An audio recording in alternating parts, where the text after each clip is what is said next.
যখন পত্রিকায় যখন ছাপানো হয় তখন এটা ওনার পছন্দ না হওয়ার কারণে উনি আবার মামলা নাম। এই বিষয়গুলো নিয়ে মৌলভীবাজারে যেহেতু আপনি দায়িত্বে আছেন, যদি কখনো আসে তাহলে ওদের যে থানারই হোক এরকম ঘটনা, তাহলে একটু আপনি যদি ইনস্ট্রাকশন দেন যে সেই সাংবাদিক বাংলাদেশ প্রেস ক্লাবের হোক আর যেখানকারই হোক সে সাংবাদিক হোক, ইনফরমেশন যাচাই করে তারপরে তার নামে যদি মামলা হইব। এই কথাটাই আপনার কাছে আমি বলে গেলাম। ধন্যবাদ।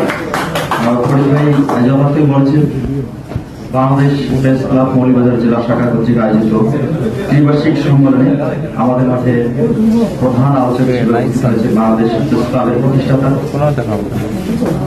আমাদের শ্রদ্ধাভাজন এবং সকল সাংবাদিকের জনপ্রিয় সাংবাদিক ফরিদ খান। অনেক বক্তাই বলেছেন যে এখানে আমাদের উপস্থিত সাংবাদিকদের মধ্যে হলুদ সাংবাদিকতা এবং নির্ভর সাংবাদিকতা, এবং ফরিদ ভাই যেটি বললেন যে সংবাদপত্রে একটি সুষ্ঠু সংবাদ পরিবেশনের কারণে যদি কাউকে নিগ্রহের শিকার হতে হয়, যদি কারো বিরুদ্ধে মামলা নির্যাতন সংঘটিত হয়, তাহলে সেক্ষেত্রে আইনানুগ কি পদক্ষেপ হতে পারে। আমি মৌলভীবাজার জেলার ক্ষেত্রে ফরিদ ভাইকে আশ্বস্ত করতে পারি যে এক্ষেত্রে আমাদের জেলার মাননীয় পুলিশ সুপার মহোদয় ওনার যে নির্দেশনা রয়েছে, কোনোভাবেই কোনো নিরীহ ব্যক্তি শুধুমাত্র সংবাদ পরিবেশন অথবা সুষ্ঠু নির্ভর সাংবাদিকতার কারণে যাতে নির্যাতনের শিকার না হন, তার পাশে জেলা পুলিশ সর্বদাই দাঁড়াবে।